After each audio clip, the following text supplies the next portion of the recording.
before we start, this housekeeping matters to make sure that everybody on the right language channel. So if you see this Zoom screen, then you will see this interpretation button at the bottom.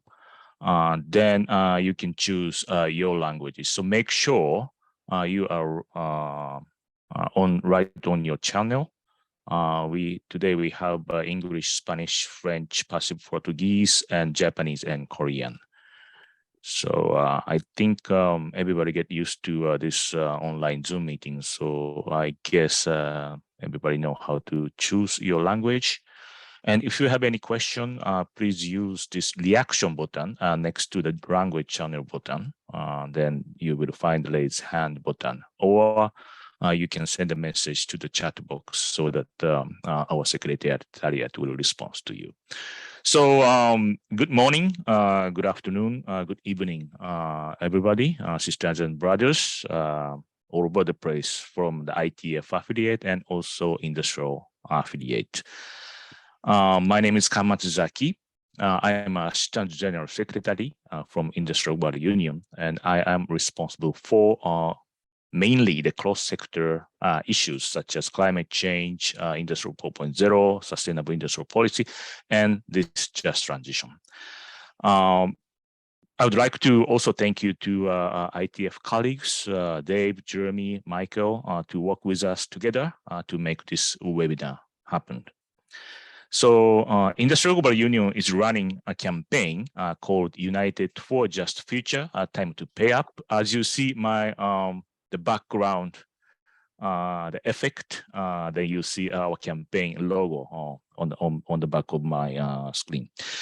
And we Industrial Global Union have said this week as a Just Transition Week in order to share our position and our demand on the Just Transition prior to COP27, which start next week in Egypt.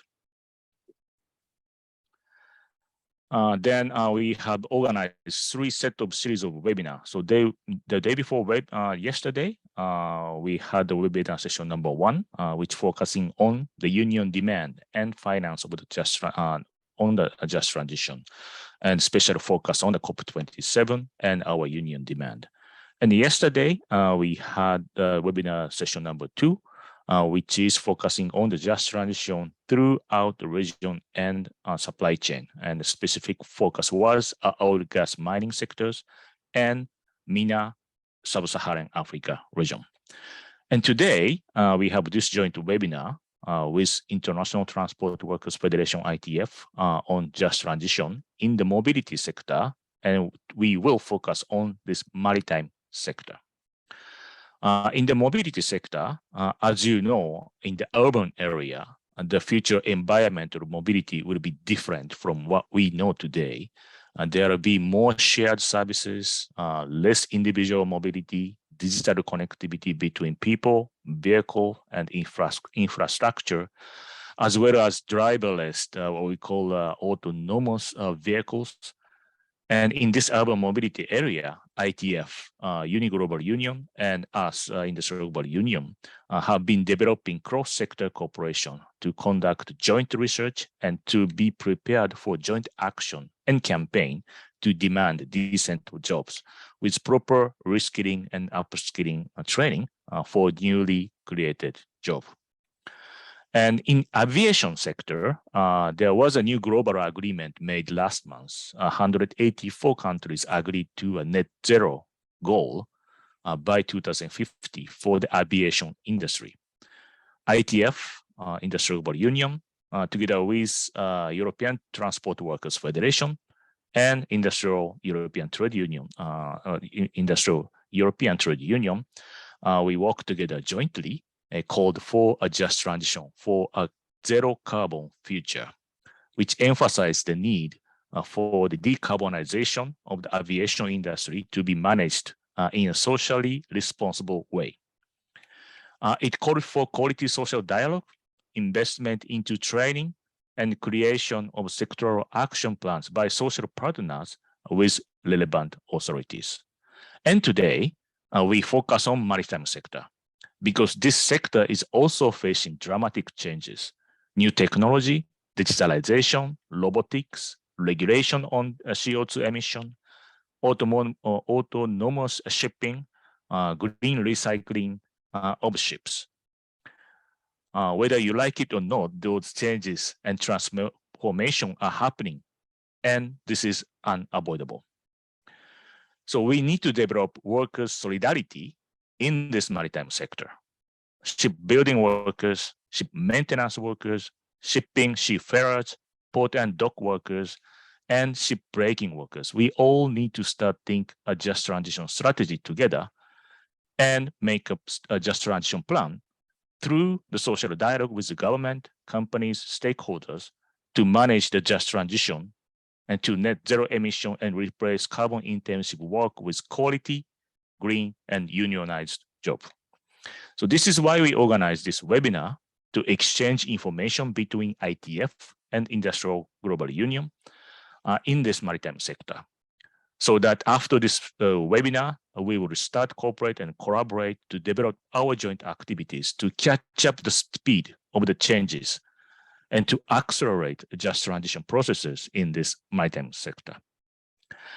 And now I would like to hand over to Dave Heindel, ITF Seafarers Section Chair, to chair the first half of the meeting and also for his opening remarks. So now floor is yours, Dave. Thank you, Con, and good morning to all our brothers and sisters from the maritime world and beyond. Just a bit of introduction of myself for those of you in Industrial who don't know me. As Con said, my name is Dave Heindel. I chair the ITF Seafarer section and have been a seafarer for over 49 years now. I started out on the deck plates in early 1973 and worked my way, sailed for quite a few years and then worked my way into positions within my union. And life, my life has been involved with seafaring for forever. And I'm a legacy seafarer. My father sailed. I have two sons that sail. So it's important in my family that we continue to make the world of seafaring and maritime in general a better place.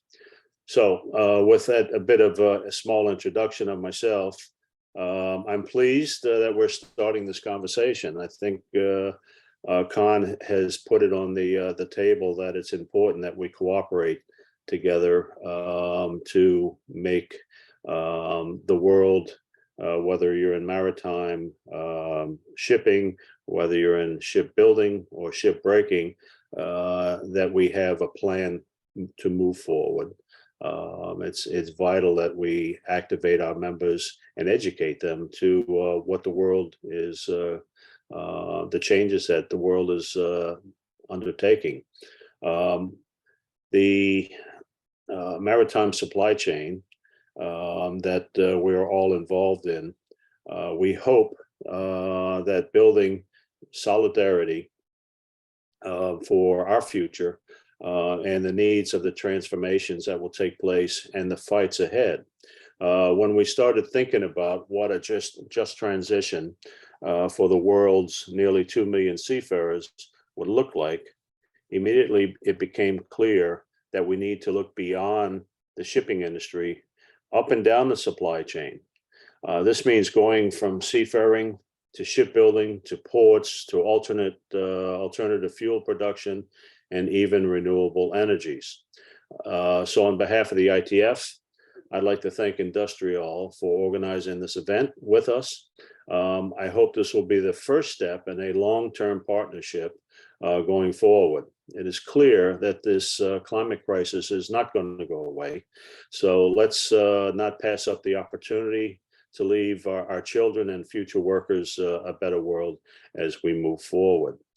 I'd just like to point out that for some housekeeping notes, that the ITF Mutual Respect Officer for this meeting is Jeremy Anderson.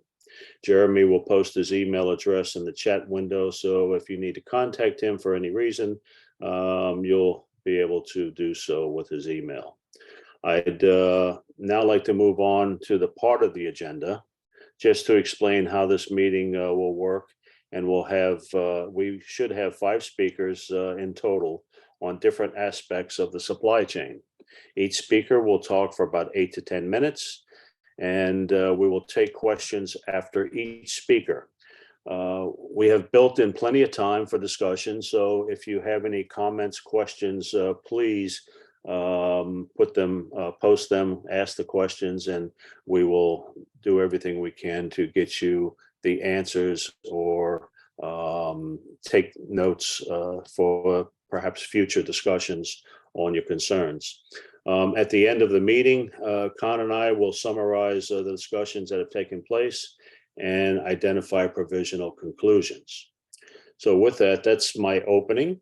If I can just go a bit further on the approach the ITF has taken to sustainable shipping.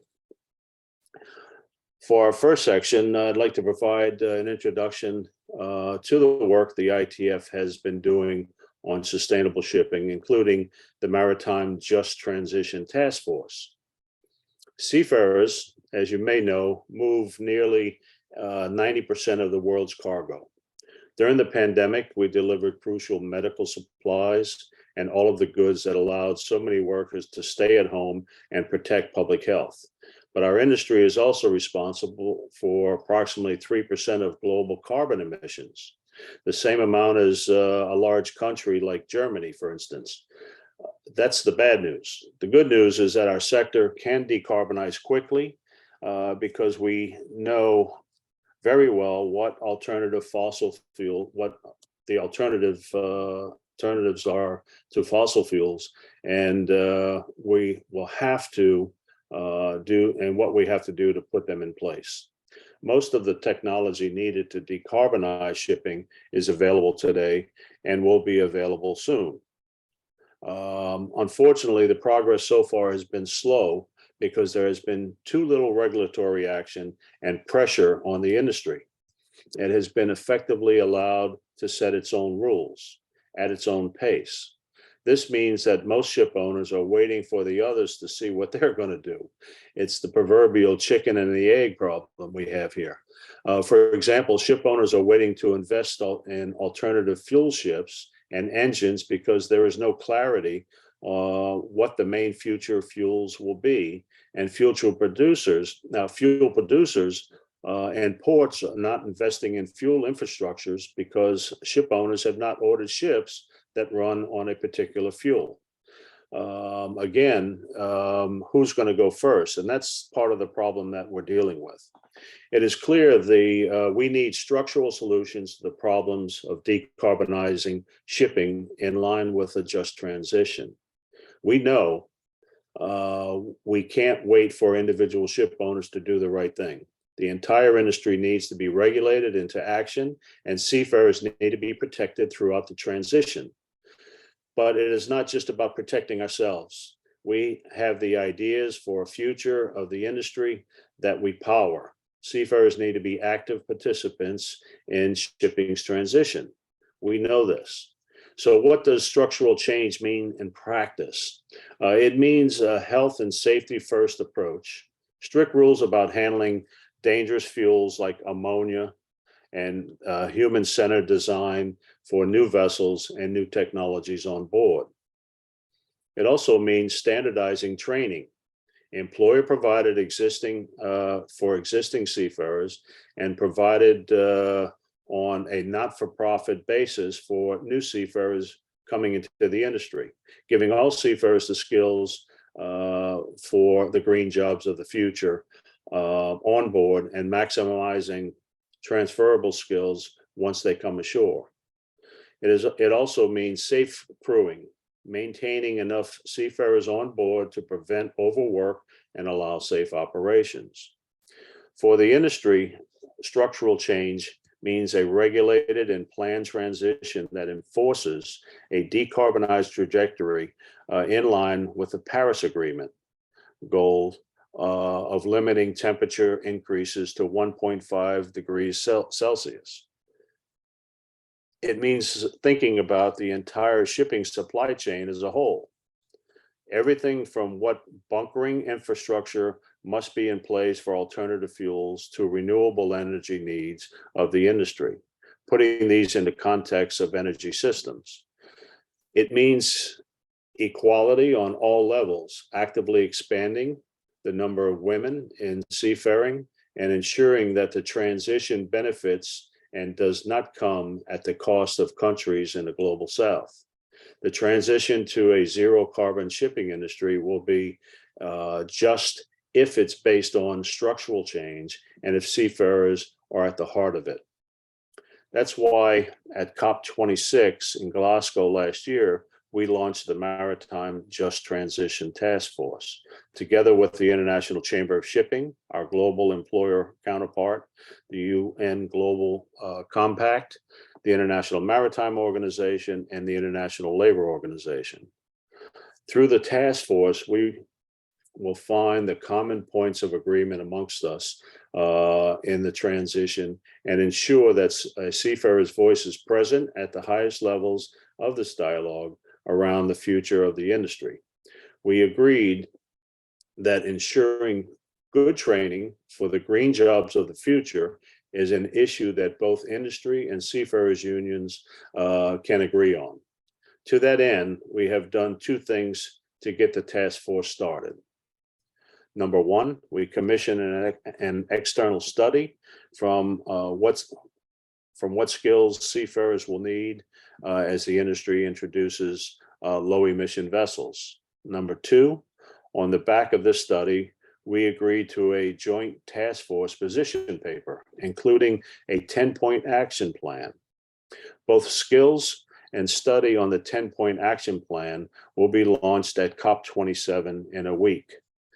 I won't say any more about the 10-point action plan now, as Danny McGowan, our next speaker, will go into this into more detail. But to finish my opening remarks for this section anyway, the ITF Seafarer section is committed to action on climate change. But this will must start with a strong voice for seafarers in all key areas taking place. I will pause there and take the first round of questions, if there are any, before we go to the next speaker. So with that, I open the floor. Jeremy will identify any questions that he may receive and pass them on to me. Jeremy, anything? Thanks, Dave. So please kind of raise your hand using the Zoom hand. I think everyone's familiar with that. If you'd like to ask a question or post something in the chat.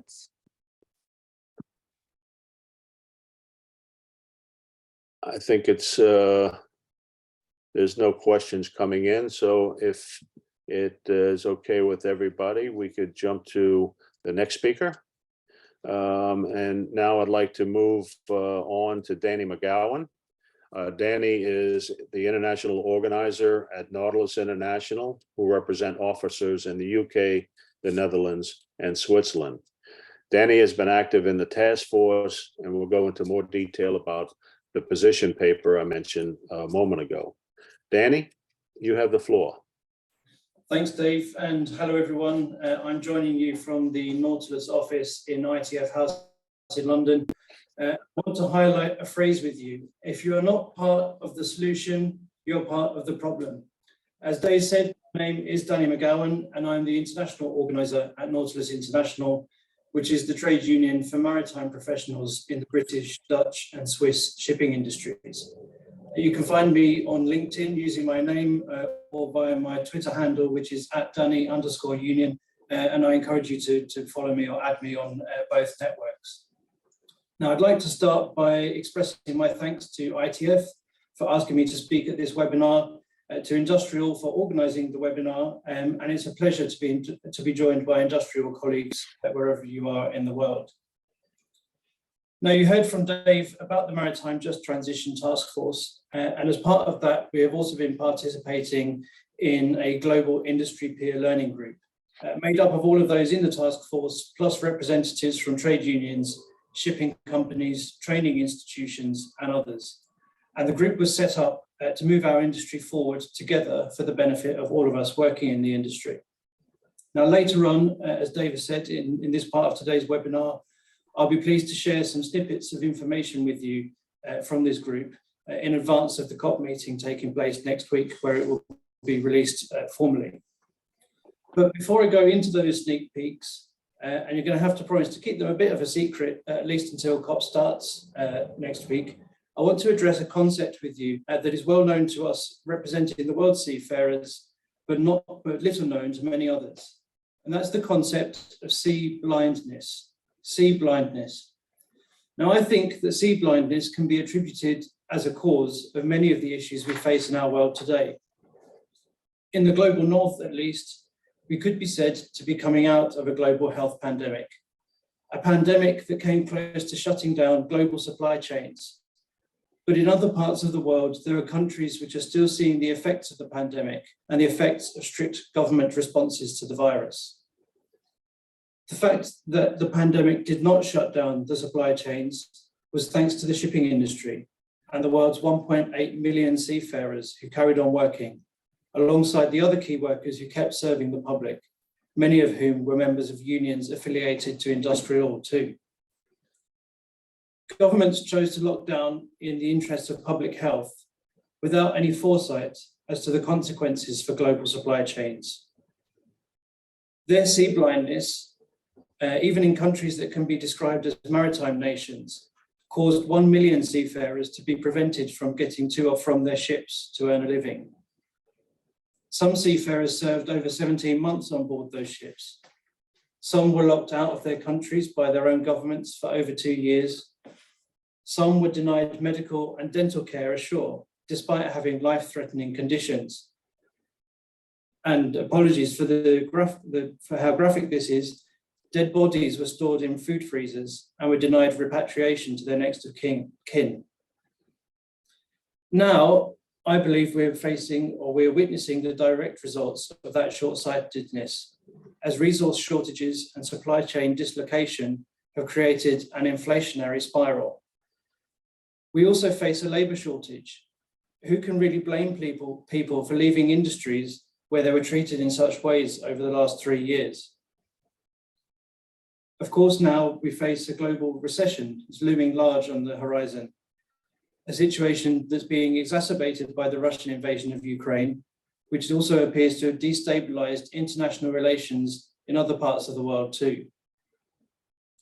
The economic crisis we face today was made not by COVID-19, but by the global response to COVID-19. Now, let me be clear again. I'm not saying that locking down the economy was the only cause of the crisis that we're now witnessing in many parts of the world. It was the consequence of what I mentioned before, sea blindness. Now, it's not only governments that don't really understand the scale of modern society's dependence on shipping and seafarers, but society itself. Until today, how many of you knew that shipping is responsible for moving 90% of everything that society consumes? Sea blindness really is one of our biggest challenges. We need to create an awareness and an appreciation of a largely invisible industry and a largely invisible workforce, alongside the appreciation of the entire supply chain, or that recruitment and retention crisis will get worse, and that will only raise the head of automation and the technological transition even quicker. Now, at this point, I should mention that Nautilus has just released a new podcast series available on Spotify, SoundCloud, and Apple. It's called Off Course, a sideways look at life at sea. And this podcast aims to tackle sea blindness. So please have a listen to that and let me know what you think via LinkedIn or via Twitter. But now I want to come back to being part of the solution, to avoid all of us being part of the problem. We together as trade unionists need to be at the forefront of confronting this fourth industrial revolution by arguing for our members to be trained in the new skills needed. For example, in the new uses of fuels and new technologies. Technology must be human-centered, and we must, in seafaring, for certain, tackle the long hours culture. We have to harness the potential to create better paid employment, reflecting the increasing scarcity of specialist staff to construct, fit out, operate, maintain, and eventually break new shipping systems. This relentless pace of new technology in our industry will continue, and I'm confident it will not obliterate the need for seafaring skills and experience. And neither will the need for skills and experience be obliterated ashore for jobs in the wider maritime cluster or elsewhere. So I'm sure most of you have been on the edge of your seats waiting for that sneak peek at the 10-point plan, since it was mentioned earlier on. As Dave said, we have been working with the United Nations Global Compact, the International Chamber of Shipping, the International Maritime Organization, and the International Labour Organization, really making ourselves part of the solution. Over many months, our esteemed colleagues at ITF have contributed to this work, and the Global Industry Peer Learning Group that I mentioned has been feeding into this. And we've come up with that 10-point plan. Now, this covers areas such as diversity and inclusion, support for seafarers' skills and transferability of those skills, alongside health and safety. We're calling for skills councils to be established, which will focus on new fuels and technologies required for seafarers. Within the 10-point plan, we reiterate the need for global labour standards, such as the Maritime Labour Convention, to be respected throughout the entire process of the just transition, and for training to ensure that no worker is left behind by training gaps. At the heart of many of those points in the 10-point plan are seafarer unions. Now, our goal as those seafarer unions, like Nautilus and our sister ITF affiliates, many of whom are seen on this call today, is to create a race to the top in the world of work, where in recent years, or for many years, we've faced a race to the bottom. Now, colleagues, I might have painted quite a grim picture of shipping and maritime in some of that. It's not such an industry, it's a terrific industry. But at a time of instability and change in the world, it's important that unions and the members we represent remain united, especially so for supply chain workers, many of whom work across borders. In our globalized world, we are indeed stronger when workers organize together and when their unions operate together too. Trade unions and their global union federations must develop, innovate, and collaborate to avoid being part of the problem. Doing this will make sure that the industry finds it more difficult to support shareholders before they support seafarers and all workers. And again, it will cement trade unions at the heart of the solution. Now, our challenge as global union federations and as affiliate trade unions is to ensure our members connect with what some see as abstract environmental concepts. I'm confident that Industrial and ITF together will overcome this challenge in collaboration with each other and with their affiliates. Indeed, the need for collaboration and cooperation in these interesting times has not dimmed, but has got brighter. Together as affiliates of our global union federations, and together as global union federations with our international counterparts, we are ready to support our members with new technologies, new fuels, and in the just transition. The world needs shipping. Undertaking the work that we have been doing alongside the UN Global Compact and others will ensure that our trade union members are part of a better future where quality, experience, and professionalism counts. Seafarers, Nautilus members, and members of all other affiliates of ITF look forward to working together with Industrial to ensure that the next industrial revolution is a just transition for everyone. Our future is stronger together. Thank you. Thank you, Danny. That presentation was very clear and to the point, and not so gloomy. I think it's reality, is what you were putting on the table. However, it was a very good presentation. So with that, as I had mentioned earlier, we'll be taking questions after each speaker. And I'll open the floor for anyone that may have a question for Danny or the group. If you want to raise your hand if you have any. If not, I don't see any at this point. Dave, there's a question, one from Martin Byrne and then one from Robert Murtaugh. Okay, Martin, Yeah. please go ahead. How are you, by the way? Hi, Dave. Not too bad. Good. And thank you for your introduction and Danny for that presentation. Can I throw in just a cynical comment rather than a question? You talk about how there's a lot of cooperative work been going on recently with the likes of ICS and IMO and all of that. Isn't the lesson of COVID really, though, in relation to international shipping, that the global shipping giants like Maersk have just used as an opportunity to maximize their profits? And the energy companies are doing the same now with the post-COVID energy crisis. Global capital is just exploiting each crisis as we go along, and workers are bearing the brunt of it, including seafarers. As I say, that's probably not a question, just a comment.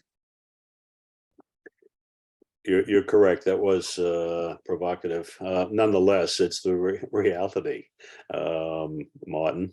I don't know if anybody wants to comment on that, but certainly we know what we're dealing with.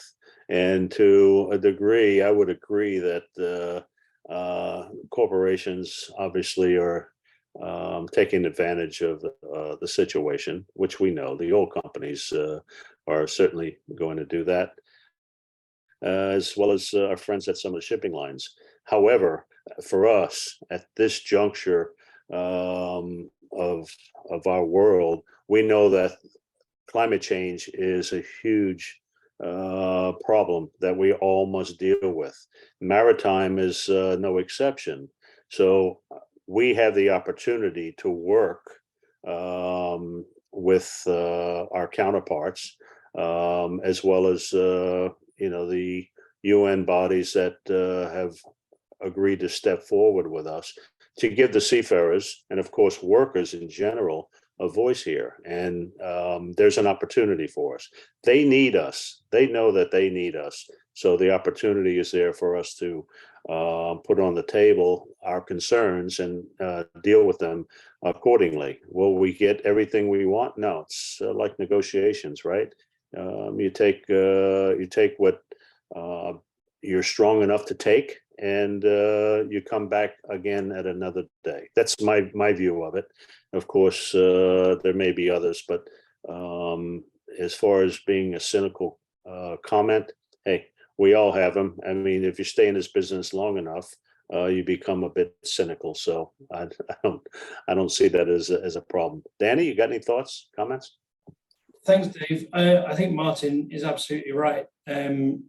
But that's where I bring it back to the point of us needing to be part of the solution.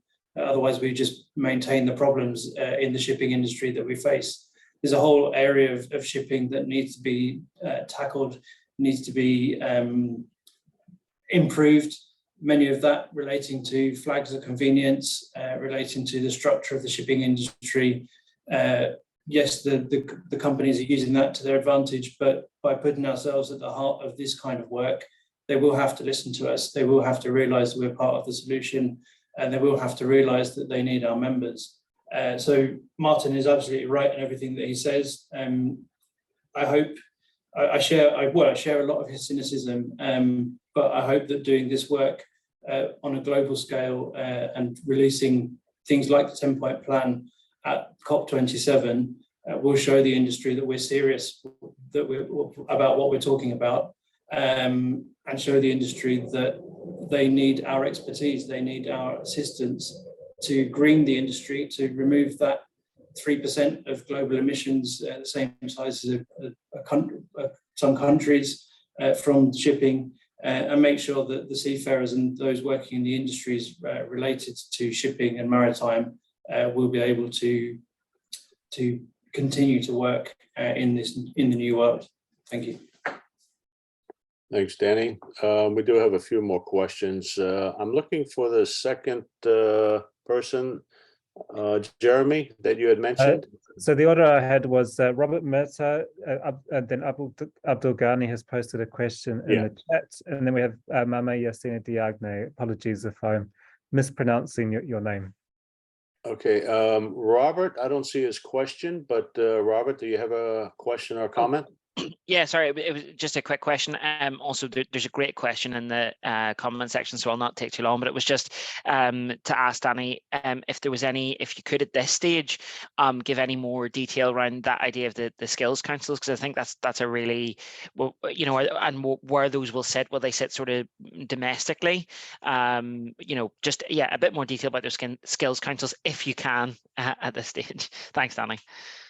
Thanks, Robert. Yeah, I absolutely can. The skills councils are due to be, or should be, national skills councils, and they should be advisory bodies, or we're calling for those to be advisory bodies, complementing things like the STCW framework, and giving additional attention to the skills that the maritime community at sea and ashore will need, particularly surrounding new fuels or new uses of fuels, such as ammonia, hydrogen, and many others.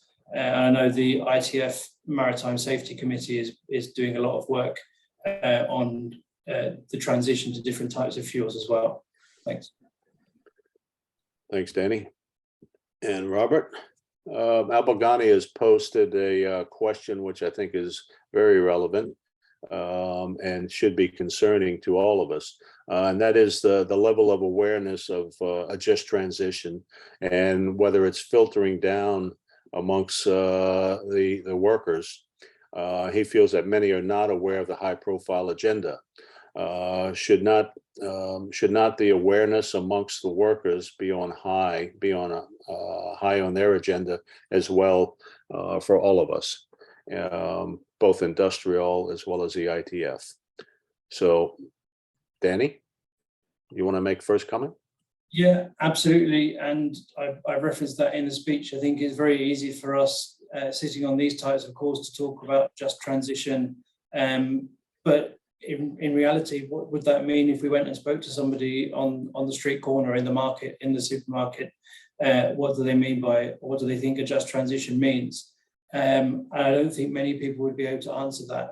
So definitely ITF, industrial, and the unions affiliated to both organisations have a big challenge to communicate that with their members and to get members' support for it.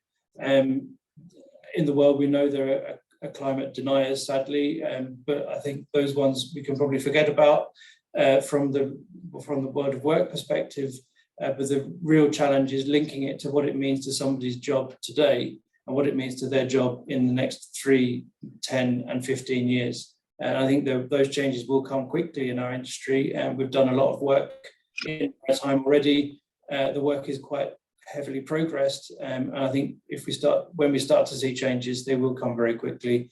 And our members, if we don't prepare them from a trade union perspective, they'll be prepared from a work or an employer perspective, and those two perspectives may not always be aligned.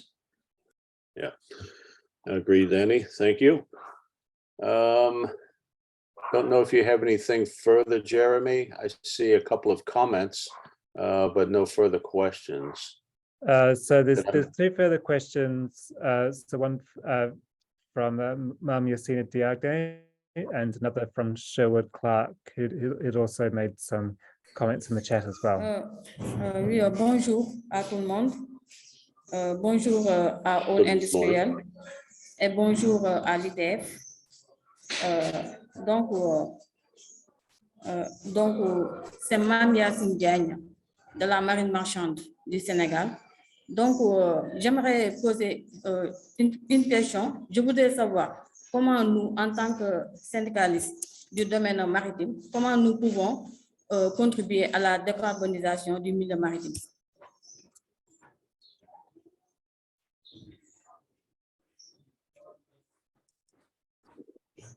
Thank you. Danny? Question.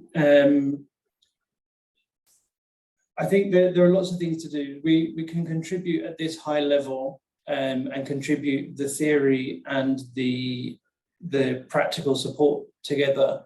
We have to contribute with our members. We have to have conversations with our members as to how they see the environment changing now and how they think what they do impacts on the environment. I think then we'll start to understand with our members that we need to make changes.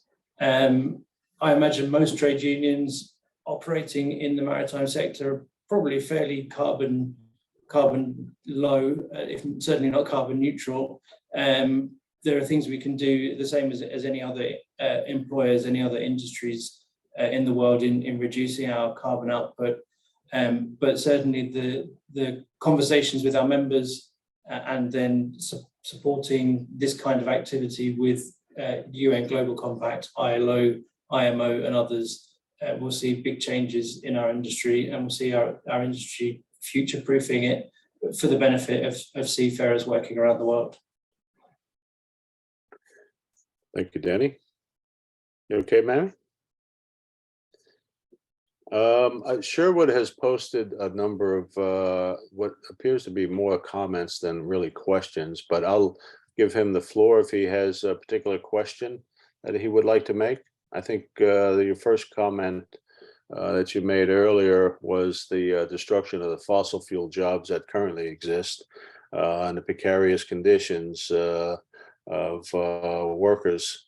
And, you know, basically, how is the just transition going to impact on the existing jobs? That's what I'm reading into it, but I'll leave you to ask the question if you care to, Sherwood. Good morning, everyone. First, let me congratulate the ITF and the All Industrial Union to have this awareness on the just transition. Part of the world that are located is in the Caribbean, and particular Guyana, who just discover oil and gas, and the energy transition is very important to all the trade unions at this present time. One of the issues that trade unions and workers are confused about is the biodiversity in the Caribbean, because there's a lot of climate justice crisis that affect the region, and it's something that we need to work to develop, because as Guyana, who now discover a lot of oil in the country, and the transformation that taking place in Guyana, I don't think trade unions have the capacity. So we will need great help from the ITF to give our members the kind of awareness support. Thank you. Yeah, thank you, Sherwood. Danny, you have any thoughts or comments? Speaking on behalf of the ITF, I'm certain, Sherwood, that all ITF affiliates will receive support from both the ITF Secretariat, but also from sister ITF affiliates in achieving this just transition. I think that we all share the goal that nobody should be left behind in this transition. And I think that in countries like Guyana, where new sources of oil and gas are being found, I don't think that will stop the need or prevent the need for moving to a green or a zero emission industry. But certainly that you have the support of sister ITF affiliates and ITF itself in expressing those needs and that change with your members. Yeah, thank you, Danny. As we're coming up on closing off the questions for this segment, I would just like to make a point actually that Martin has posted, and how seafarers can contribute to decarbonization. He points out that the current offshore oil and gas sector is transforming into offshore wind, which is going on worldwide right now. And this certainly is an opportunity for those workers in the oil and gas industry to build a future in this offshore wind. Certainly we are, and I'm sure our colleagues down in Australia, as well as other parts of the world, are looking to do the same. So this is how we can contribute. And I think that's a perfect answer to the question that was posed a minute ago. So with that, I would now hand the chair back over to Khan. Khan, over to you. Thank you. Yes, thank you very much, Dave. So now it will be our turn, which is Industrial Global Union's, the sectors, shipbuilding and shipbreaking, and also the energy sector, because energy sector is also heavily related to this shipping and shipbuilding industry. So now the first, we would like to take a look at this, what is the future of shipbuilding industry? So I would like to invite my colleague, Walton Pantland, who is the director for the shipbuilding and shipbreaking, for his presentation. Floor is yours, Walton. Thank you, Can.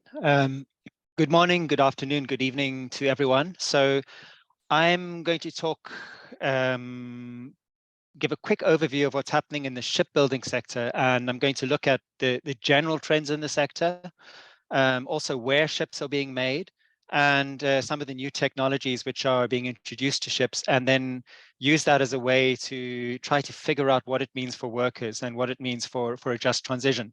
So let me share my screen and take you through some slides. So now first of all, the headline figure is that shipbuilding is a growing industry. The world commercial fleet grew by 63 million deadweight tons in 2020.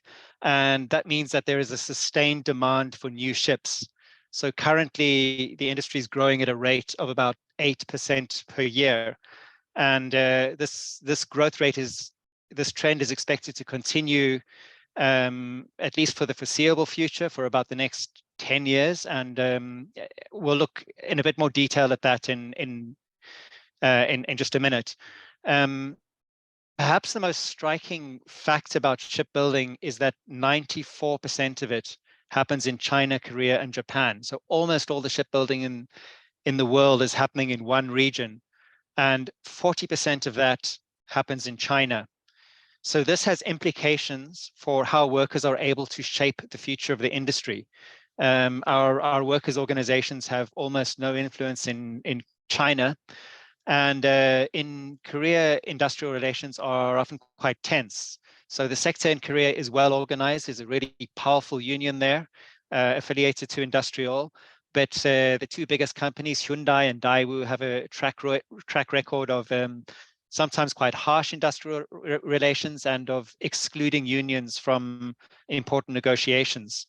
And this is important. The world's biggest shipyard is a Hyundai yard in Ulsan in Korea. But it's difficult to establish really meaningful social dialogue. Just another quick look at what the world fleet is like, and you can see in this picture how it's grown over the past 40 years by ship type. And what this shows us is also how the global economy has developed and become more integrated, and the form of globalization that we're experiencing at the moment. The biggest growth has been in bulk carriers, which is the green in the middle. These are ships that transport unprocessed raw materials like grain, coal, and iron ore. And they currently account for about 20% of the global fleet. And the blue bar at the bottom is container ships. And there's also been a big growth in container ships. These are the ships that transport consumer goods like the fridges and washing machines and televisions and clothes and sneakers that we import from other countries and buy in our high street. As a massive generalization, there is some specialization by country in terms of what kind of ships are being built. So China, for example, builds a lot of bulk carriers. Korea dominates the market in liquid natural gas and crude carriers. And Japan and Europe specialize in cruise ships. The biggest cruise shipbuilding company is Fincantieri, which is Italian. Europe also produces for the defense industry, as well as small specialized craft like ferries, tugs, and support vessels for offshore energy.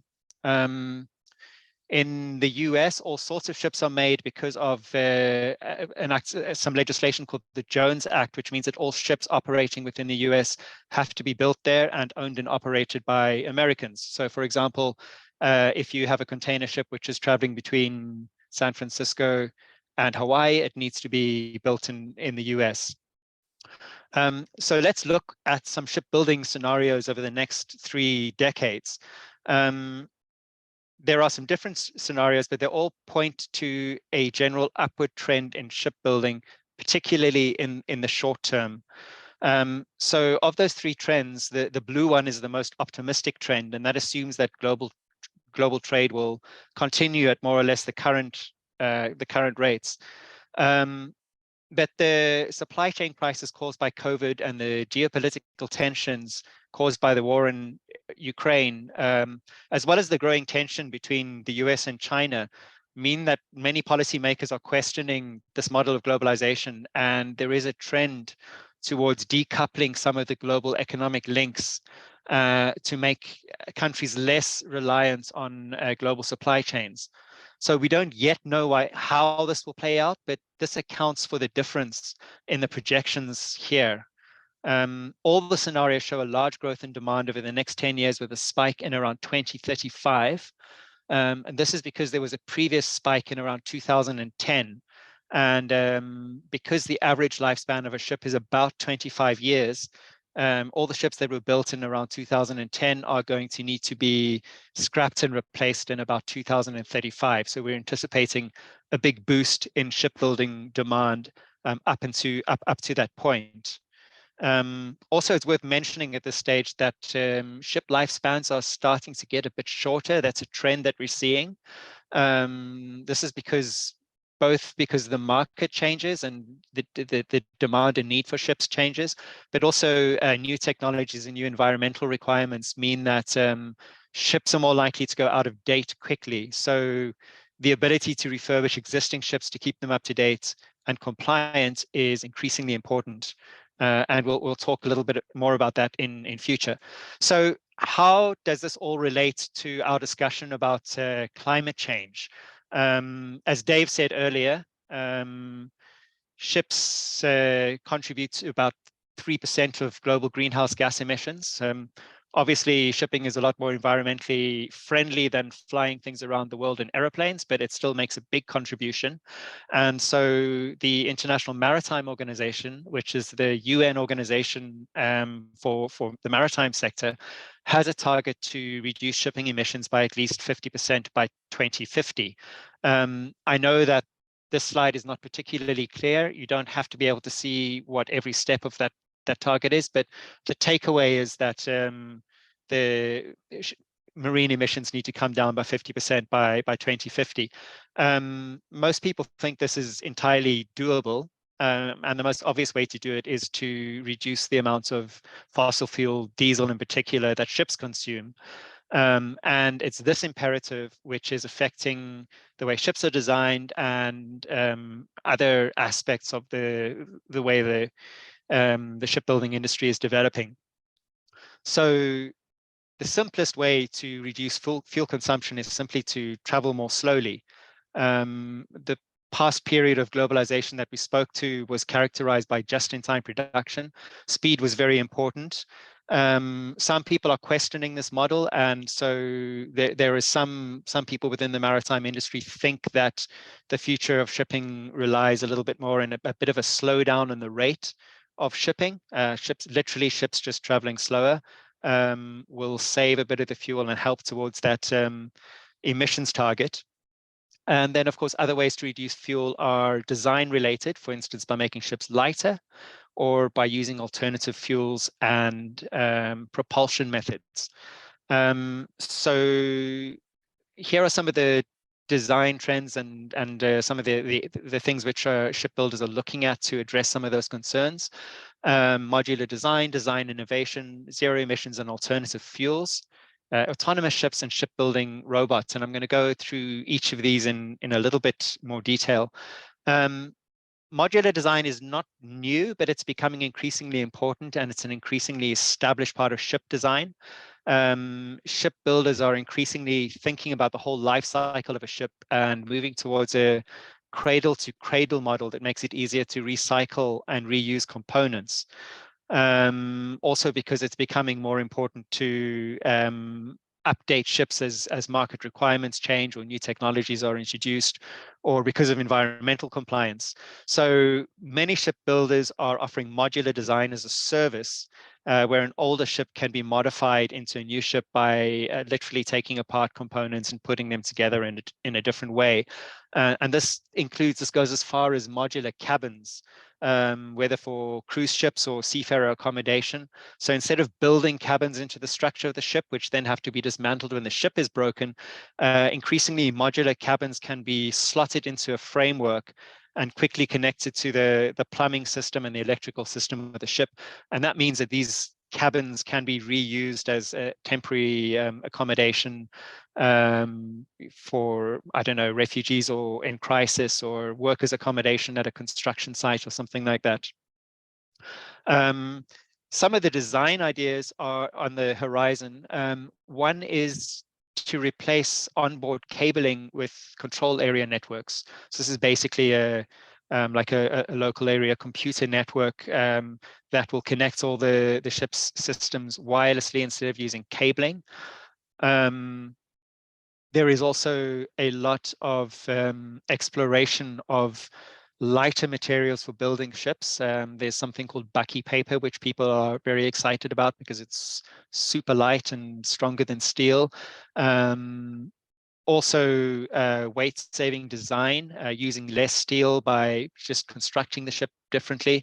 One idea is for ballast-free ships, and that's the idea of that is a ship where water will flow in the front and flow directly out the back without actually being held in the ship as ballast. The idea is that will be lighter.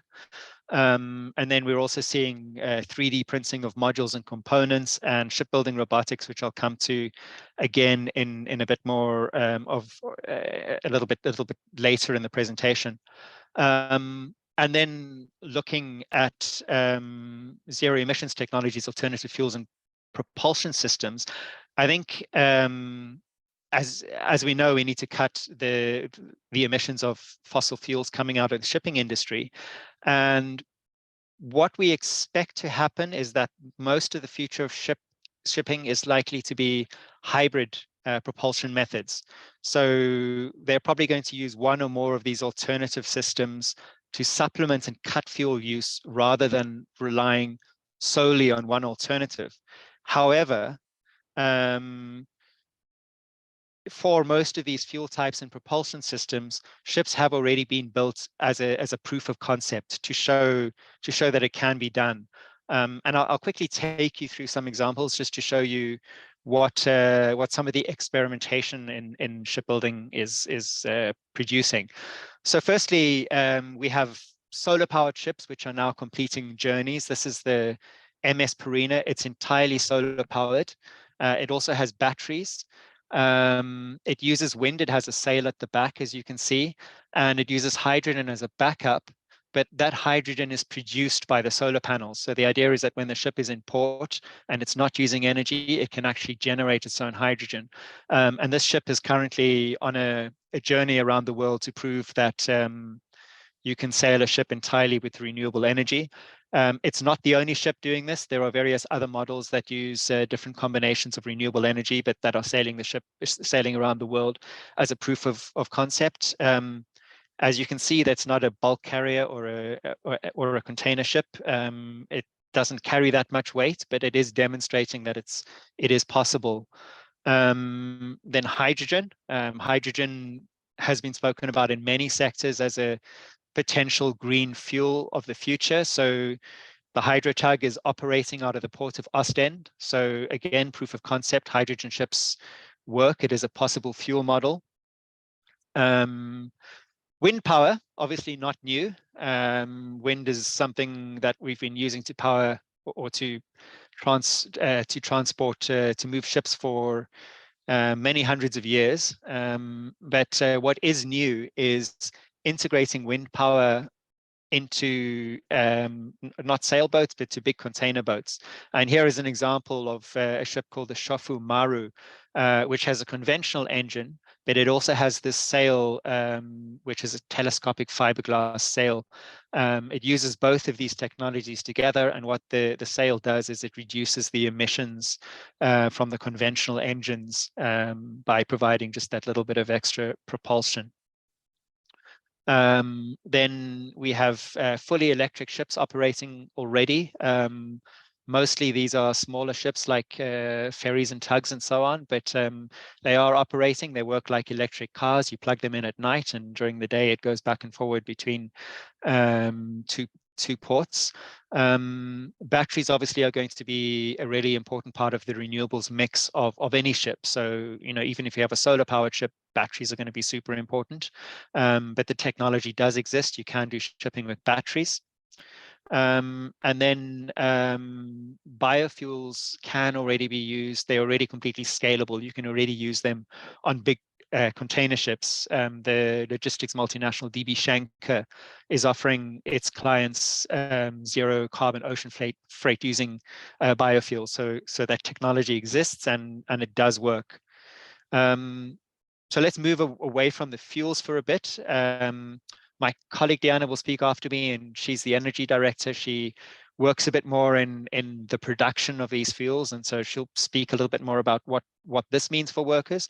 But let's go a little bit onto some of the design elements. And something which is interesting and which is emerging as a trend in shipping is autonomous ships.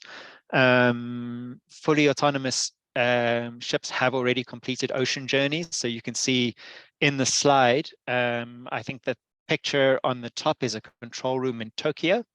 And the picture on the bottom is what you can see when you're controlling the ship. It looks a bit like a video game, doesn't it? We don't know yet quite what's going to happen with autonomous ships, how big a share of the market they're going to have. Firstly, the IMO hasn't yet established rules for autonomous shipping. Also, it seems pretty likely that you're going to have some human intervention anyway. You're going to have someone in the control room.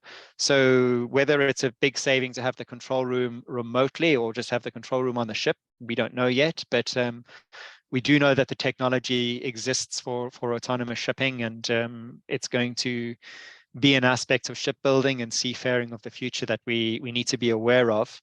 And then the other thing which is becoming increasingly common is robotics, and that's being used in all aspects of shipbuilding, cutting, welding, assembly, painting, and also inspection. This picture is from a Hyundai shipyard in Korea, but there are many specialist companies now producing marine robotics, which are doing many of the jobs which people used to do before that. So what are the consequences for workers of all these technologies? Firstly and generally, we can say that the general trend for shipbuilding is similar to the general trend for other manufacturing sectors. Which means, you know, it's things like a shift from blue collar to white collar, increasing use of robotics, and so on. So that is a general trend that we're seeing across the manufacturing sector. There are some particular consequences for workers related to shipbuilding. Firstly, it's a healthy industry, at least in the short to medium term. Lots of ships are going to be built. There's continued demand, so there are jobs there. Regardless of the changes which are coming, there are going to be jobs in shipbuilding. It's a growing industry. And retrofitting older ships is going to be a major part of the industry as well. So refurbishment, making ships environmentally compliant or adapting them to new technologies. So that's going to be an important source of work. China will remain the biggest shipbuilding country, which has real implications for how we organize and influence. The increased use of robotics means that there will be fewer blue-collar work and more white-collar work, and jobs in design are going to be increasingly important, and jobs in software development. Also for 3D printing, for autonomous shipping, there's going to be a lot more focus on how ships are designed and what kind of software runs them. So our priorities, as always, are social dialogue and advanced knowledge of the development plans of the sector. As I said earlier, this is particularly a challenge because of the fact that so many ships are built in China. And also ships are built in Korea, where there isn't a very, very strong tradition of deep social dialogue. So for that reason, it's really important to have workers' voices at other global forums. Shipping is actually quite, there's a fair amount of coordination that happens at the IMO. And then there are other fora like the OECD Working Party 6 on shipbuilding, which also establishes a lot of the regulations and the standards for shipbuilding. So it's very important for us to be influential there, because that can help create the standards that the shipbuilders need to adhere to. And it is also really important to build relationships with ship owners, because these are the people who are ordering the ships.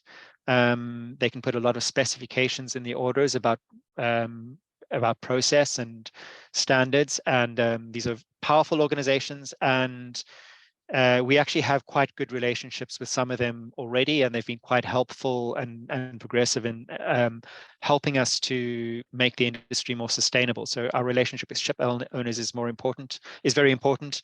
And then training and upskilling is obviously hugely important. And this is something where we need to collaborate with governments, ideally with skills levies on companies to help to provide the funding for that kind of training. An example of where something like this is happening is in Europe, where the industry body See Europe and our sister organization, Industrial European Trade Union, have come together with a joint perspective, a joint position on what needs to happen for the sector. And they've looked at it from a regional, national, European-wide perspective, and decided that there needs to be a sectoral plan to safeguard the sector and protect jobs. There needs to be investment in research and development so that new skills are developed and new technologies are developed. There also needs to be the development of new infrastructure. There needs to be an EU just transition framework for the sector with resources to attract new workers and to support job transition and to upskill the existing workforce. And there needs to be a commitment to quality social dialogue to address green and digital challenges.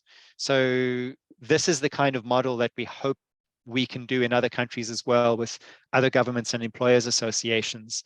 At the moment, a lot of the changes that I've outlined are still on the horizon. They are not yet a major part of the shipbuilding industry. So it's difficult to say for sure what the impact for workers is going to be, but it's really important for us to understand the things which are coming down the road so that we can prepare and ensure that shipbuilding jobs are high quality, high skill, well paid, green, and unionized.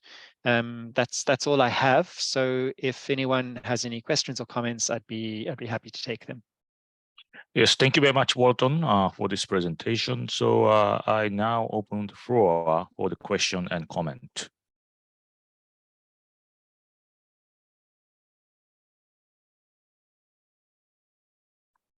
Maybe I can take, this. Oh, yes, Dave, please go ahead.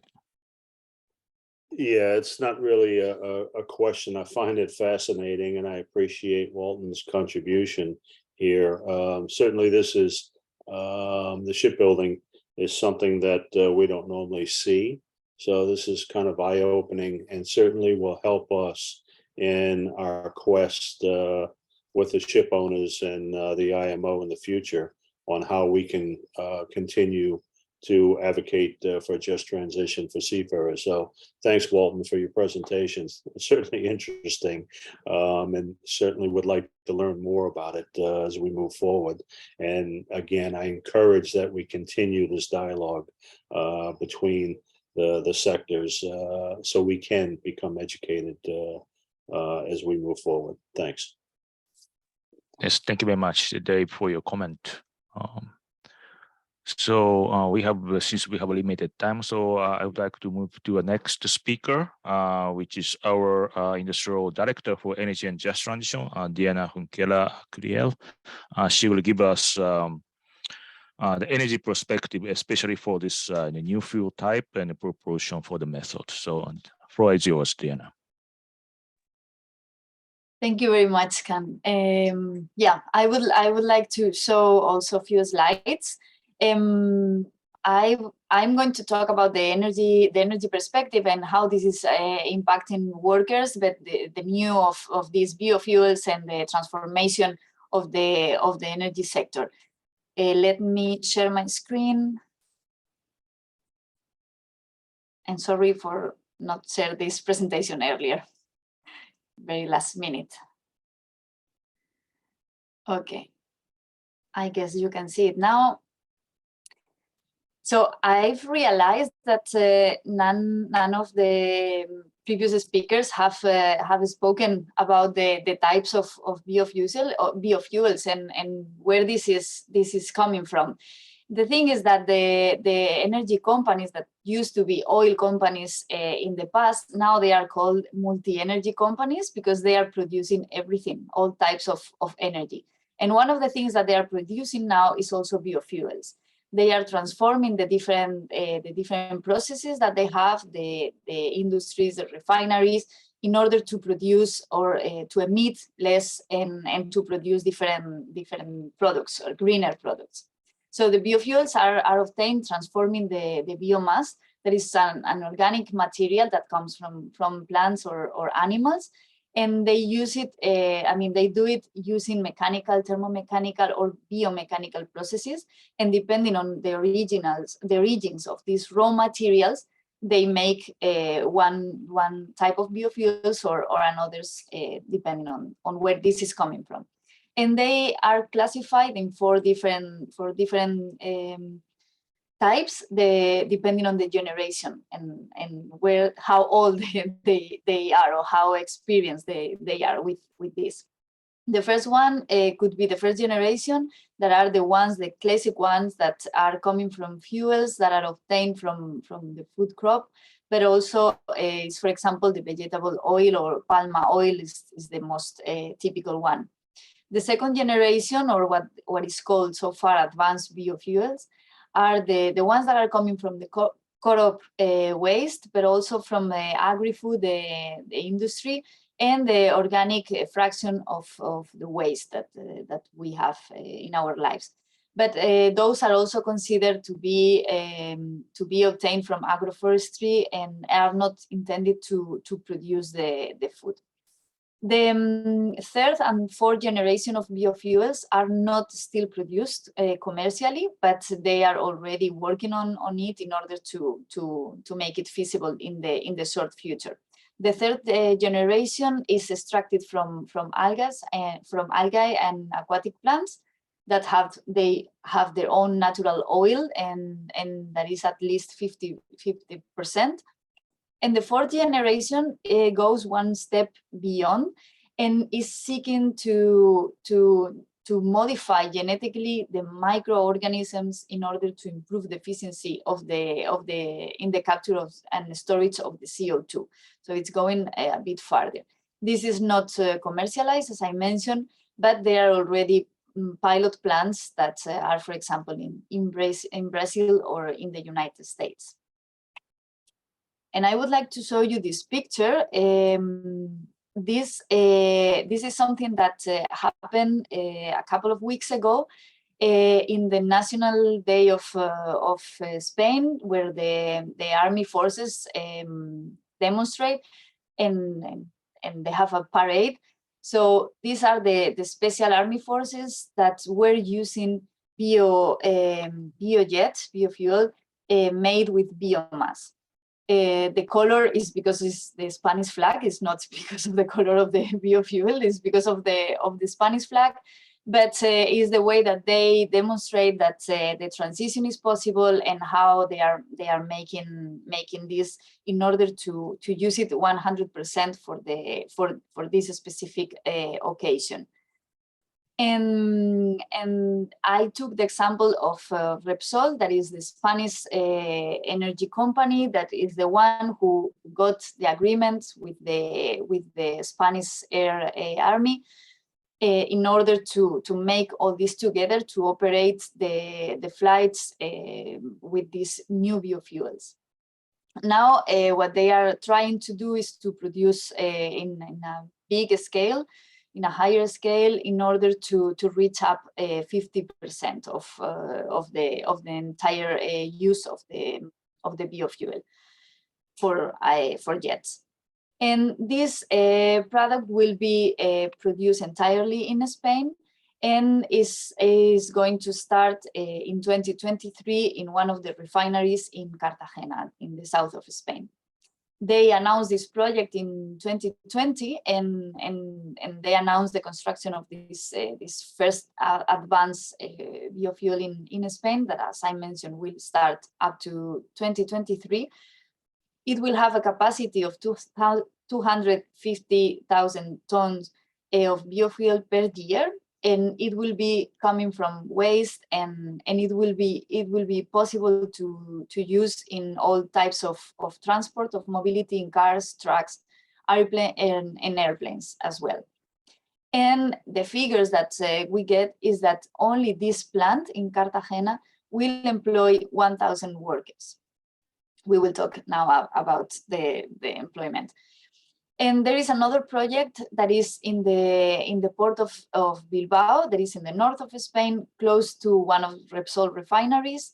And that what they are doing is to build one of the largest synthetic fuel plants that is using renewable hydrogen, green hydrogen, and CO2. What they are doing is to combine hydrogen with the CO2 that they are capturing from the refinery in order to produce these new biofuels. Is something new that they are testing, and now is going to be produced in a higher scale, and this will start happening in 2024.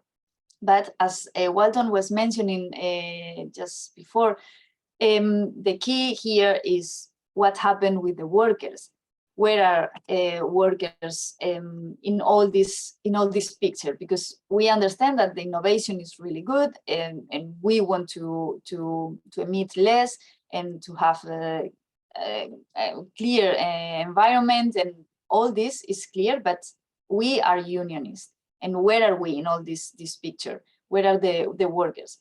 So some of the questions that we have to think about is that how many workers are going to be employed on this? We have seen that in this specific project, it will be 1,000 workers.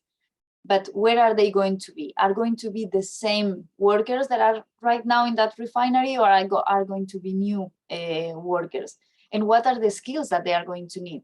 Because we don't know if the refineries are operating in the same way, or they have different processes because they have different products. So if they have different processes, how are you training those workers? When and how is that process happening? And what is the company doing in all this?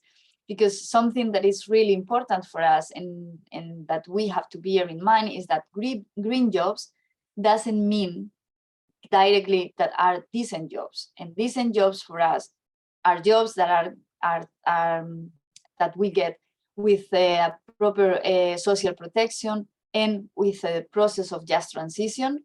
That is what involves social dialogue, and that has a direct impact or influence in the workers, in their families, but also into the community. So it's, for us, is all what we are demanding, and the colleagues that spoke previously have already mentioned.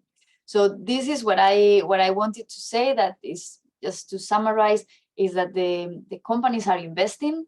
There are new technologies, new types of energy, but we need to be aware of the implications that this bring to us, and how we are going to face all these challenges. Because when the companies decide to make an investment, it's done, and they start to produce it, and they don't count on us. They don't consult with workers what do they think and how they are going to work in the future. So it's really important that we are part of the decision bodies, and that is what just transition means, and that we are aware from all these processes from the very beginning, and not just when the decision is taken.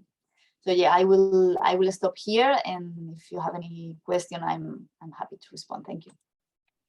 Yes, thank you very much, Diana, for this energy perspective. So, I mean, energy is very much important for this maritime sector, actually, because the shipbuilding workers are making this oil and gas offshore equipment. It was mainly made by shipbuilding workers, and who actually install and also bring those equipment to the seas also by the seafarers. And now we are talking about new types of fuel. So how it would be affected to our jobs in the future. I think that is also an important point that we need to think about.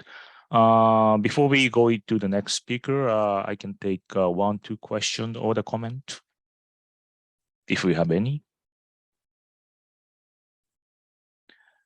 Yes, please, Sherwood Clark. Floor is yours.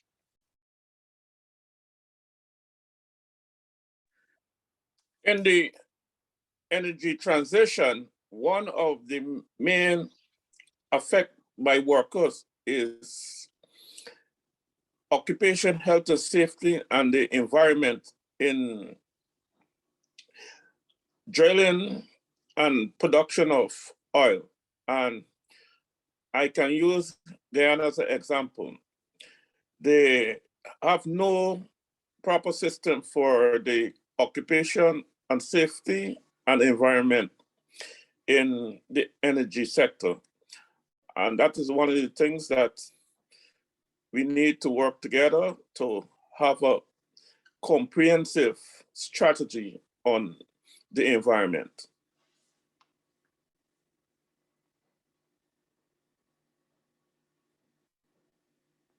Thank you very much, Sherwood. I think this is a comment, but if there's some response from Diana. Yeah, thank you. Actually, it's a very important point about health and safety, because in these new processes and new types of hydrogen, for example, hydrogen is something that is much more explosive, and it's dangerous, and depending on the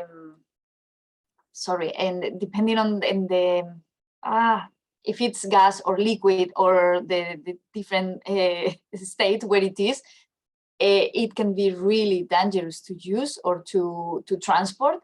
So we have also to be aware of that, and for that we need information. We need to know the consequences and how to manipulate all these new biofuels or new energies that we are using. So yeah, it's a key point, and I agree that we need to demand it as well, more research and more information about health and safety. Yeah. Thank you very much, Diana. So now I have a raised hand from brother Sang-hee Lee from Korea. The floor is yours. 네, 안녕하세요. 저는 한국의 선원 노련에 있는 이상희라고 합니다. 먼저 월턴 씨께 질문 드리고 싶습니다. 한국의 조선업은 말씀하셨다시피 사회적 대화가 아주 활발하게 일어나고 있습니다. 외국인 노동자가 한국에 많이 들어와 있습니다.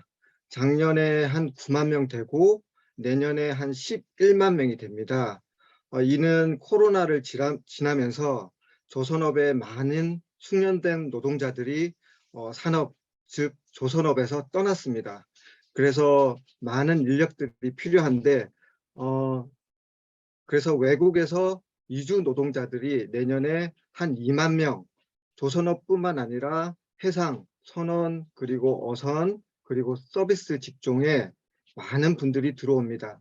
월튼 씨께서 조선업은 숙련된 노동자가 많이 필요하다고 말씀하셨는데 실제 외국에서 오시는 분들은 저임금이나 또 숙련되지 못하고 경제적인 이유로 많이들 들어오십니다.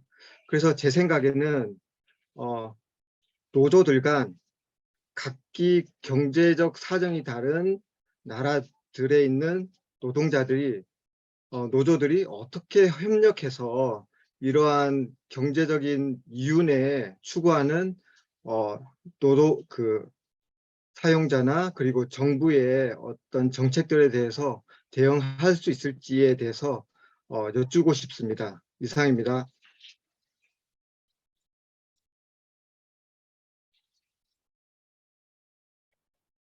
Okay, so Wharton, do you have a response?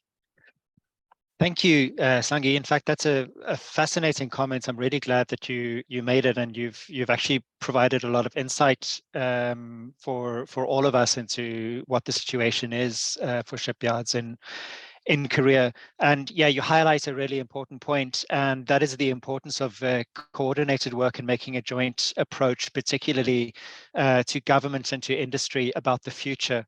Because, you know, what we're seeing at the moment, I think, is basically a free market solution. There's suddenly a demand for workers, and so workers are imported, and they don't necessarily have skills. They're going and doing low-skilled work. Possibly the conditions are not very good, and you can probably expect that there will be some high turnover of workers. So, for example, maybe there's a short-term demand for those workers, but in a few years' time, the demand is gone and the workers will be abandoned. And that we want an industry which is more sustainable, and that for us is why it's fundamentally important that the trade unions firstly get together to have a coordinated voice, and then start to negotiate with industry bodies, the employers and employers associations, and with the government about what the long-term plans for the sector are.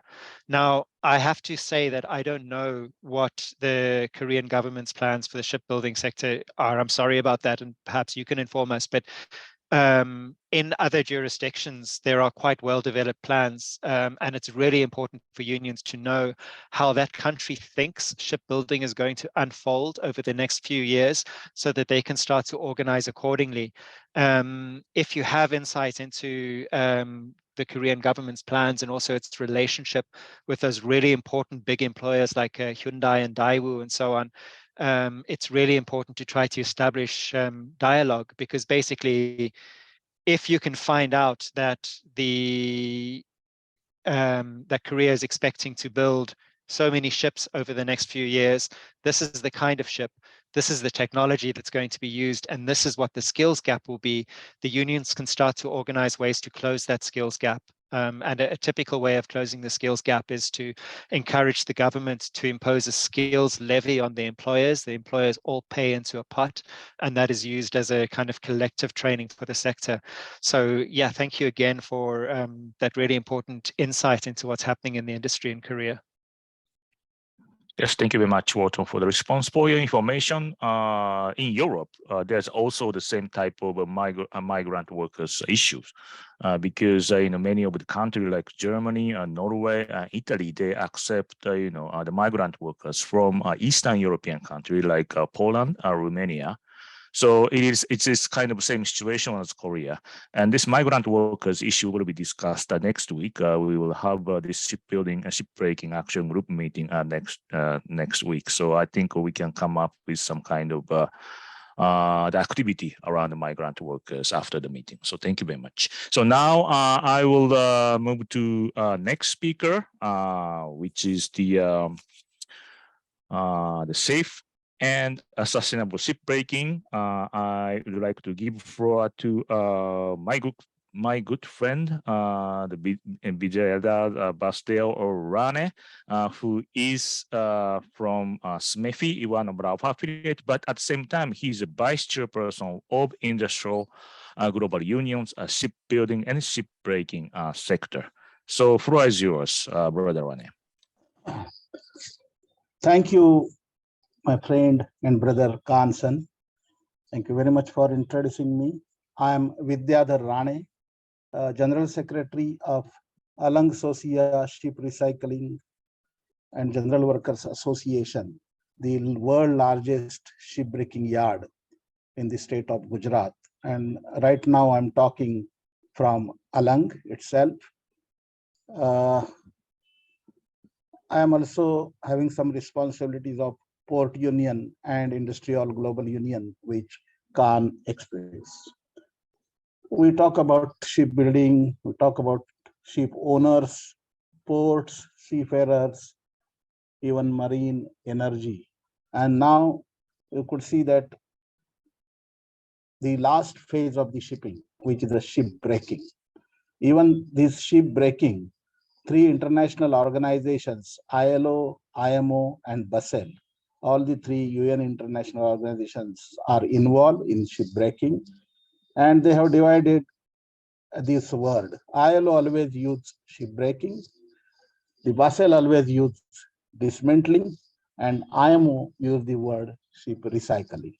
So, and we are now speaking from Alang, and greetings to all of you from the shipbreaking workers from Alang.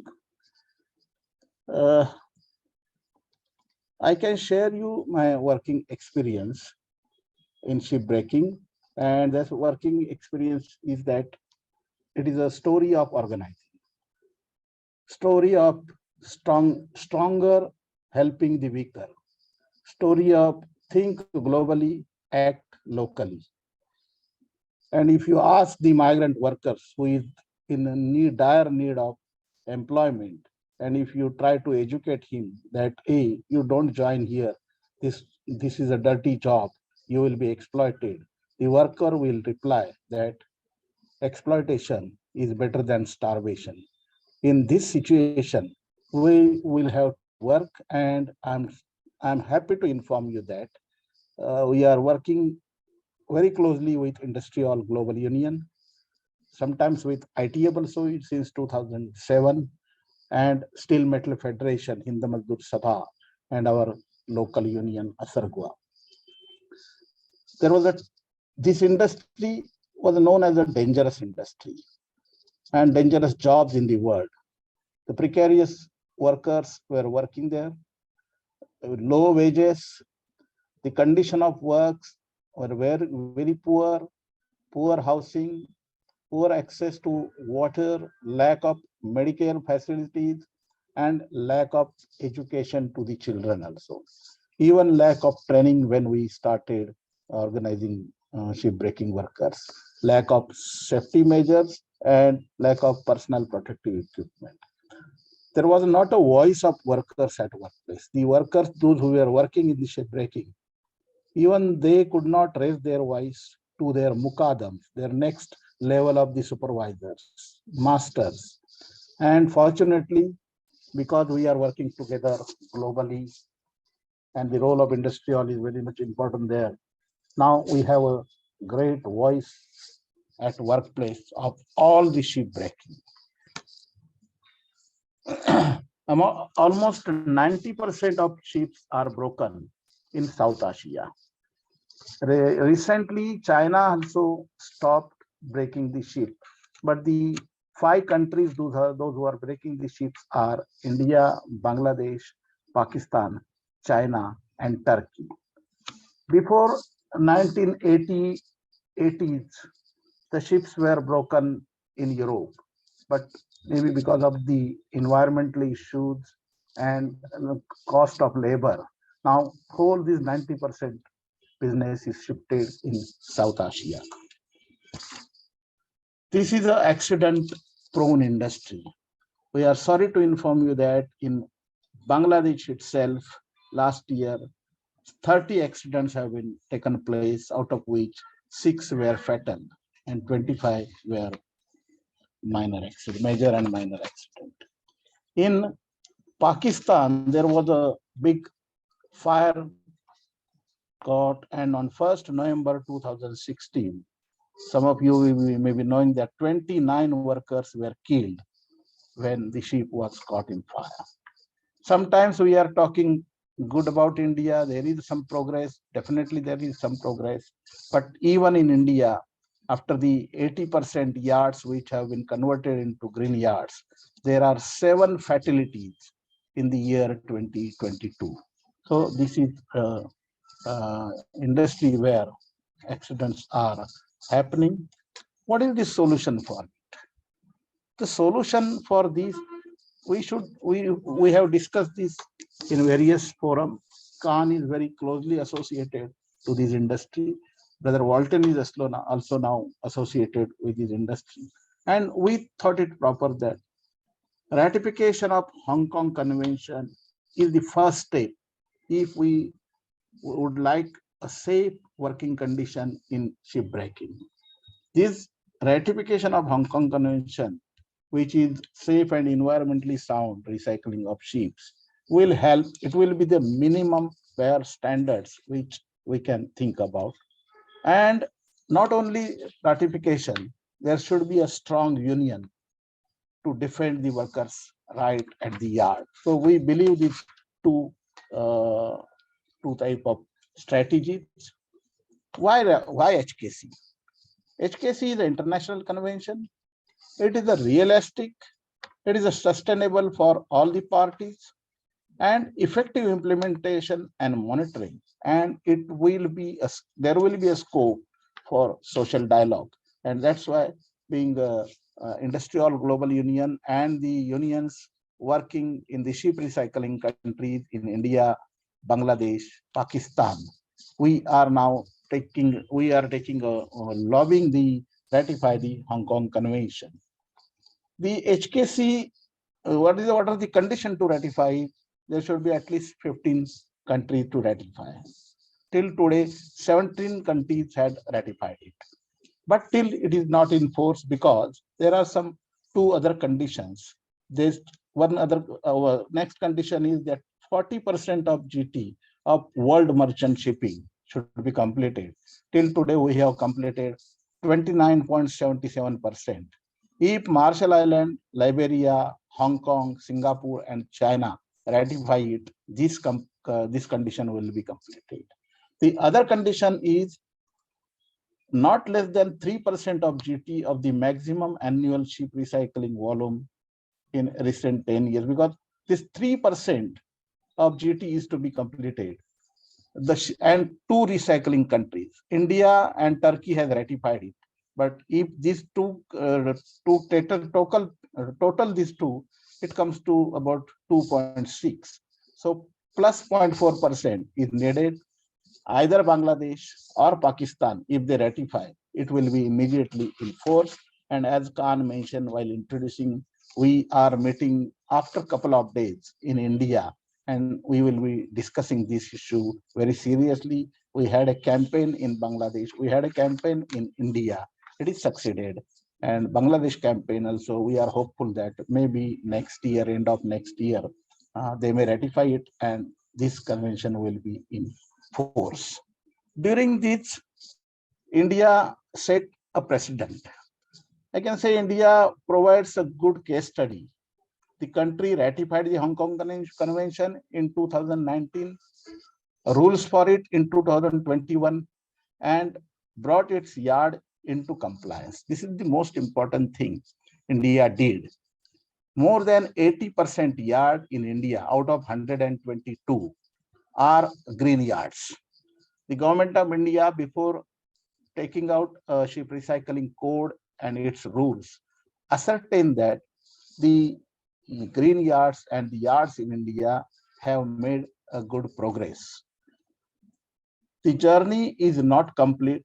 There are still too many accidents and working conditions are poor. The next step is a social dialogue, which we are trying our best in India.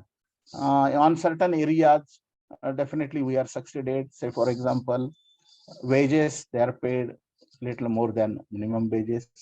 Personal protective equipment are now provided and it's of good quality. The social security, the Provident Fund and ESIC is now mandatory in India, and it should be provided to every workman who is working in ship recycling. Union is taking up this issue. We are facing that this coverage of social security benefits to the 100% workforce. That is the issue which we have taken up. India also, while setting up a precedent, this case has been in front of the apex court of the country, Supreme Court of India, and Supreme Court has come out with a monitoring committee. Monitoring committee gone into the details of the shipbreaking and give its report. And Supreme Court has come out with the code on ship recycling for 2013, which is a comprehensive code taking all the aspect of shipbreaking. India can provide a pathway for industry in Pakistan and Bangladesh. This is the situation as far as India is concerned. In all the three countries, we have 35,296 workers organized in shipbreaking. Pakistan, we have 1,825 workers organized. Bangladesh, 7,520 workers, and India, 25,951, including the women workers organized by the SEWA. ASARGWA, the union, which I am General Secretary and I am representing, we are in continuous doing certain activities for the shipbreaking. We produce a documentary, 4 to 5 documentaries. We produce a safety diary. We produce various instruction film, and that has been shown in the training center of the government of Gujarat. Even we have invited the experts from shipbuilding from Netherlands, the FNV Union, and they design a course, occupational health and safety course, that TOT training, and 4 training have been completed. The 5th one, which has been organized in Gujarat from 8th and 9th of this month. We are meeting together. So this act is definitely helping the workers. What are the changes after HKC? India's accession to HKC and proactive approach of recycling yards to comply with HKC have been positive change in the shipbreaking yard at Alang, Gujarat. India only ratified the Hong Kong Convention in November 2019, but most shipbreakers and Alang industry had voluntarily complied with the norms of them. Around 80%, I mentioned these, around 80% shipbreaking plots are now green plots, and the statement of compliance certification have been given by multiple ISO certification also has been given by various agencies such as Class NK, IR Class, Lloyd's Registered, Bureau of Vertiers, and ARENA. These work is very difficult, as I mentioned, and there should be a continuous activities to be undertaken for this work. So as far as the just transition is concerned, it can help world meet climate goal. Improving shipyards should be part of just transition. This is the right time. If the plot owner are trying to bring some new mechanism, new machinery, this is the right time. That is what we can feel. training to the workers and how to work done. It is a joint work where we can discuss it with the plot owners and the concerned government.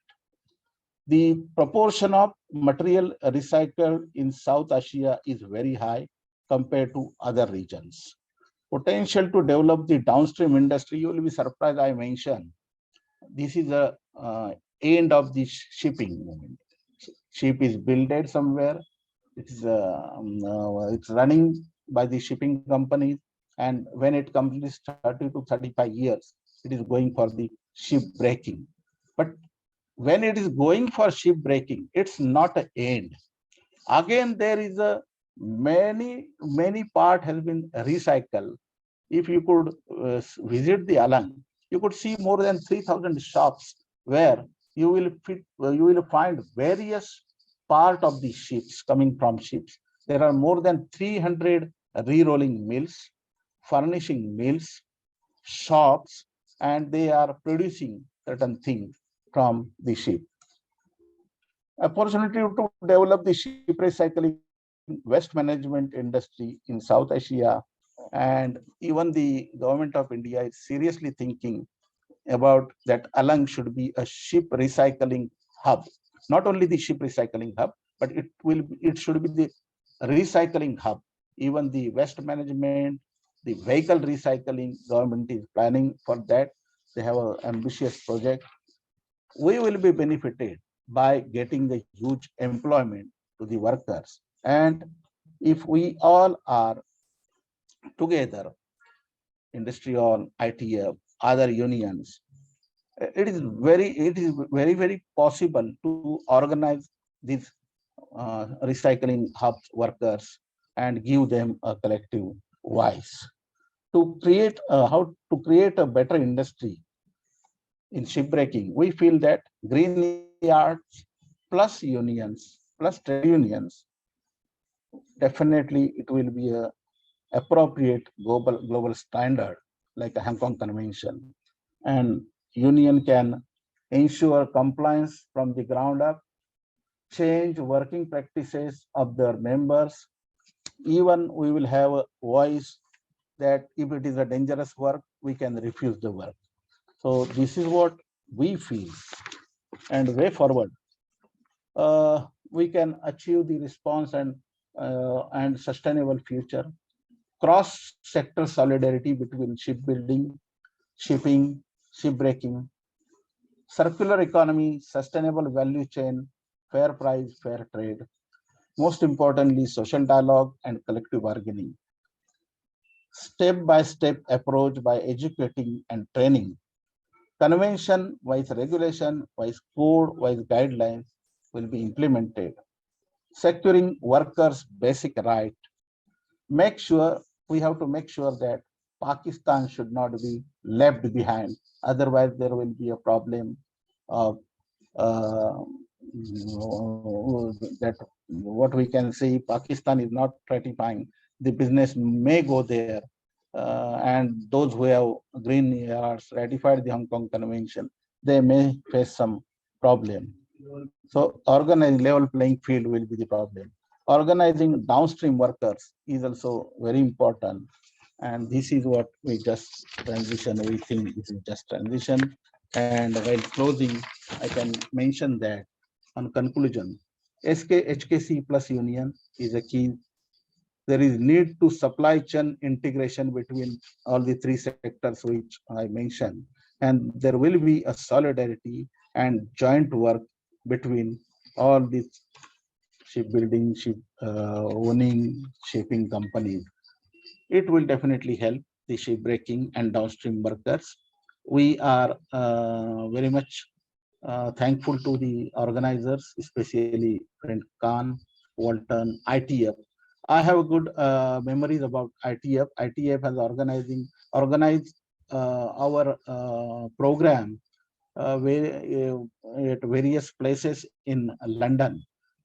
Demonstration in front of British Parliament, demonstration in front of River Thames, my interview with the Scotland television, all has been organized by ITF and industry all. And it's a great pleasure to talk to all of you. I will stop here. Thank you very much. Yes, thank you very much, Brother Rane, for this comprehensive, the input on what is happening on the ground on the shipbreaking sectors. Since now it's 1:52, so we will not take the question or comment. But Walton, could you put your email address on the chat box so that if anyone has a question to the Brother Rane, to the Industrial Global Union, then we can take this question later in writing to respond to them. So as Rane said, this is quite a contrast between the shipbuilding, shipbreaking sector, because Walton has already explained the shipbuilding, 90% of shipbuilding is done in East Asia, only 3 countries, China, Korea, and Japan. On the other hand, in the shipbreaking, ship recycling industry, 90% of the shipbreaking activity is done in South Asia in 3 countries, which is India, Bangladesh, Pakistan. And as Brother Rane already mentioned, that almost all workers who are working in this shipbreaking industry in South Asia, they only earn below $3 a day, $3 a day. Then with very poor safe health and safety condition. So that's why Industrial Global Union is promoting and campaigning IMOs, what we call Hong Kong Convention, which is only international convention which protect workers and also environment in the ship recycling industry. So I will come to the closing remarks. So I will make some, initial summary. Then after that, I will hand over to Dave. So thank you very much for all input. Then especially thanks to Dave and Danny for your valuable input from the ITF side. I myself had learned a lot, especially in the reality what the seafarers are facing. Then it is quite new for me, this word sea blindness. I think this is a very important topic that we need to think about and we need to work together. Then, this shipping industry and shipbreaking maritime industry, this is the lifeline for all of us. And this is I would say one of the most important industry to maintain the global trade, to maintain our lifeline. So then what we know is this, the shipbuilding industry, the shipping industry, and also the shipbreaking industry will grow in the next 10 years or next 20 years. So what we need is we need to closely work together. Then how we can achieve this change and how we can achieve this just transition for all workers, no one left behind from this maritime sectors. So I think what we need is that we need to properly map out where our workers are actually located in the maritime supply chain, and who is the key country, who is the key government, and who is the key stakeholder. For example, I would say the key stakeholder is the ship owners, like country like Maersk, so because they buy a ship from the shipbuilders and they operate and they actually sell their ships to the shipbreaking yard. So those kind of mapping research would be jointly needed, I think, between the ITF and the Industrial Global Union, so that we can identify what kind of the social dialogue will be needed in the just transition, and also we can identify what kind of due diligence tool we can use throughout the supply chain. We have the IMO convention, we have the ILO convention, and we have a collective bargaining agreement in each multinational company, and we have a new due diligence legislation is coming up, especially in Europe. So this is kind of a key question to us, and how we can maximize use those kind of due diligence tool. Then we can think about the joint activity and campaign, how we can together achieve the fair and just transition for all workers who are facing these big historic changes in the maritime sector. So this is my closing remark. Then I will now, I think this is a very good first step, so we learn each other. So I think after this webinar, then we can start, the concrete collaboration and cooperation each other. So now I hand over to you, Dave, for your closing remarks. Thank you. Thank you, Khan. Yeah, I found this webinar to be very instructive, very educational for someone that doesn't get involved in the shipbuilding or shipbreaking industry. We all have a tendency to kind of get caught up in our own little bubbles, and there is a bigger world out there, and I think it's important that we all continue to learn from one another. Certainly, it will help in our quest to find the just transition for all of us. I think it'll be very important that we continue to share our experiences and the trends that are happening, and propose that the secretariats continue to develop these types of webinars, and also have our own webinars within our groups to educate the affiliates. Without educating the affiliates going forward, the affiliates will fail to educate their members. And I think it's important that we educate the people on the ground, our army, if you will. If we don't do that, shame on us. But the opportunity is here for us.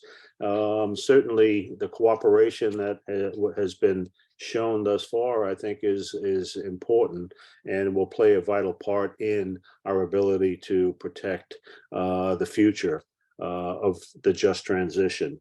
The fact that there is automation on the horizon, whether it be manned or unmanned ships, there will be people involved, and we need to figure out how we fit into that picture. At least from the seafarer's perspective, anyway, the new fuels, the fuels are going to affect all of us. Obviously, in the shipbuilding, the seafaring, and in the end, the shipbreaking. So we need to have a better understanding of the types of fuels that will be utilized in the future, and of course, the training of the requirements that'll be needed for all of our industries. Certainly, there's a lot that will have to be put forward as far as the training requirements, where we're going to find the people to take these take this training, and we also need to all be advocates, not just the leaders of the organizations of the ITF industrial, but the affiliates as well as the members on the ground. They need to be, as I said earlier, educated so they can become our advocates with their own governments. That's where I see the rubber meets the road. All of our discussions on the international level are vital and important, but when we go home, our governments are the ones that basically decide what the rules of the game will be. And we need to make sure that we have our people, our members, educated so they can advocate with their representatives, whether it be in the United States, within Europe, in Asia. We need people to be our advocates, more than just our voice. We need one voice that speaks the same from all quarters. So we have our work cut out for us, but certainly webinars like this and discussions like this, I think, are going to be vital to the work that we have before us and the successes that we will enjoy later. We know that training current members, whether they're seafarers or they're shipyard workers, training is going to be key. And if we fail to make a just transition, shame on us, but we have the opportunity right now. Certainly we have the wind at our backs. Let's take advantage of it and do the right thing by the people we all represent. So with that, that will pretty much conclude my closing remarks. And I look forward to working with all of you in the future. I think it's certainly exciting, the potential that exists for all of us. So thanks, everybody. It's been great. Thank you, everybody.